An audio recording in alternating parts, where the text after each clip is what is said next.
Everybody, man, what's going on, man? Jay in the building. We back again with another one. Okay, so I just want to put out some hypotheticals out there, right? So, hypothetically, a lot of us, the way this season is going, we probably already know that Jackson State is more than likely going to be in the SWAC championship. We pretty much assume that, and they're probably going to go up against either Alcorn or Fairview, one of those two teams. And 8 times out of 10, we're probably going to pick Jackson State, just because I think they'll be heavily favored in every game for the rest of the season. So the way their season has been going, and as they continue to move up in the ranks, because I think they're number 20 now. I think, yeah, they're on number 20 in the FCS, right? So whenever they quote unquote win the SWAC championship, a decision has to be made. They either gonna have to accept the invitation for them to go to the Celebration Bowl, or they want to take their talents to the FCS playoff tree. And we all got to think about the reason why he came to an HBCU in the first place, right? He wanted to change the culture of HBCU football. He wanted to change how HBCU football is looked at. Because if a lot of us know about the history of HBCU football, in the 1940s, 50s, 60s, before the Alabamas, before the Miami Hurricanes, before the Florida, the Florida Gators and Florida States and all these big time schools, HBCUs had the dogs. Like, they had all the dogs. Like, we ain't gonna speak about, Southern in the 1950s, Florida A&M in the 1960s and 70s. And mind you, the first ever FCS championship, Florida A&M won that in 1978. It just seems that, like around that time, the talent, kept, it was going to the bigger schools because they were starting to allow black players to play at their school. So whatever in between that time, around after Florida A&M won the national championship, the talent just started going to the to the PWIs, and then HBCU football has just been looking at differently. Outside of Grambling State in the 80s really being a household name and holding it down, and also also Central State, who's holding it down in Division II as well.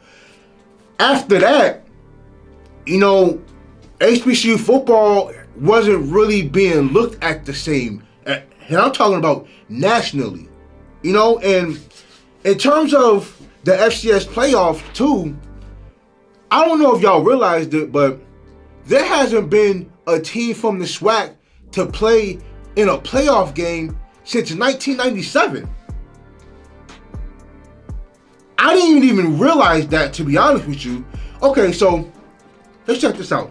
In the last 10 years, dating back to 2010, right, to 2019, because we can't count 2020 because it wasn't a season. So, there were only 2 HBCU teams that actually won a playoff game. That was Bethune-Cookman in 2010 and Tennessee State in 2013. Now, let's track back to 2016, right? So we all know that Central was like probably the best HBCU team. Well, one of the best HBCU teams. So they beat North Carolina A&T in the MEAC championship. And so it was North Carolina Central versus Grambling in the Celebration Bowl. And A&T was good enough that they were able to play in the FCS playoffs. Now, imagine, right? Imagine if A&T caught fire in the playoffs and ended up making it to the national championship game, and Central losing in the Celebration Bowl, and then A&T actually winning the national championship. How do y'all think Central would actually feel about that? Like, y'all don't really think they'll feel a way about Central losing in the Celebration Bowl, but A&T winning the national championship? Now, mind you, A&T was 9-1, 8-2 in 2017. I think that was ranked in the top 10, and they didn't even go to the playoff. They played in a Celebration Bowl, and they beat Alcorn. So I'm like, bro, I know y'all know that A&T in 2017 had a real chance to really do something in the FCS playoffs if they decided to go. Like, they had a real chance. And so when I think of, Coach Sanders and his reasoning to come in for HBCU in the first place, I think he has no choice but to decline the Celebration Bowl and take a chance at a national championship. Like, I think with the team that they have right now, in the way that they've been playing, especially defensively, like, they have a real chance at a national championship this year. Like, to be totally honest with you. And a lot of people may not feel that way, but college, it's not like the pros where there's a salary, you get a 3-year salary and you could probably have the same team for the next 3-4 years. Like, college football is a lot different. Like, you don't know who's going to be transferring. You don't know who you're going to be signing, or who even wants to go to the school. Look, outside of, of Sanders having over 200, people, with the non-official visits, college football recruiting is tricky. Like, it can be very tricky. Like, you don't know, like, if somebody could be ineligible because of grades. Because, it could be anything in terms of just paperwork and eligibility, and the fact that people may want to transfer to another school. Like, yeah, remember, college scholarships are only, like, you would get that really annually. Like, no scholarship is guaranteed for 4 years. It's not guaranteed. So, with Coach Sanders having the opportunity that he has this year, I think he should take that. Me personally, like, I still find value in the Celebration Bowl. I still do, because at the end of the day, it's an HBCU championship. Now, what I think would really help is that they need to find a way for teams, for the MEAC and the SWAC to not only play in the Celebration Bowl, but also have a chance at a national championship. Like, I feel like they should at least push the Celebration Bowl back about 3 weeks. You know what I'm saying?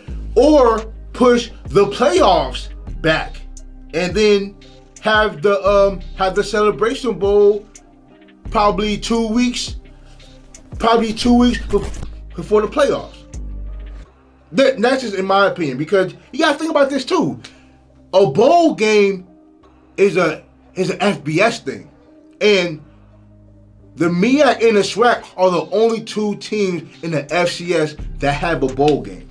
You know what I'm saying? So I think they should have to work around the FCS playoff picture, because I think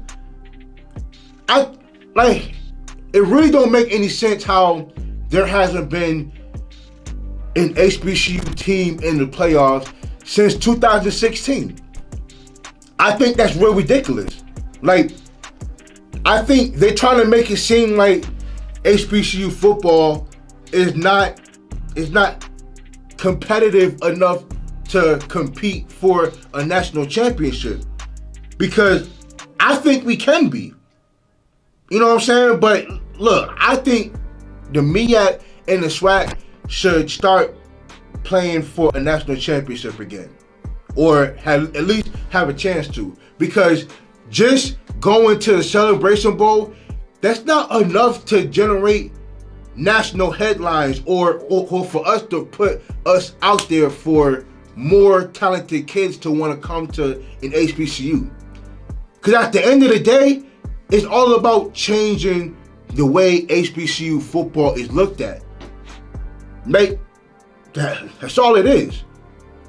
Because look, if we're gonna be honest, I think as of right now, Coach Sanders is the face of HBCU football, and he's probably the greatest promoter in HBCU football today.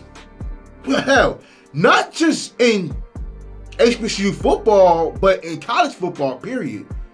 Like, the way he'll post every day. He puts everybody on notice every single day. Yo, I'm here. He'll post every day. He'll have other people post for him. He wants to be seen every single day, and that's the sign of a great marketer. So look, I think they should go for it. I think they should go for the national championship.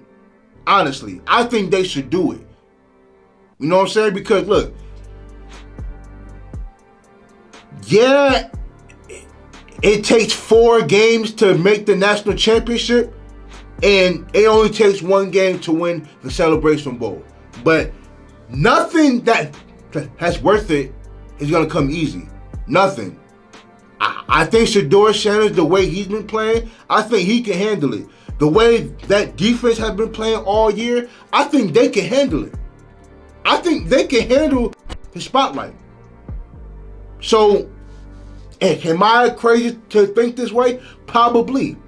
But I think they should go for it. They should go for it, honestly. Because this team is special.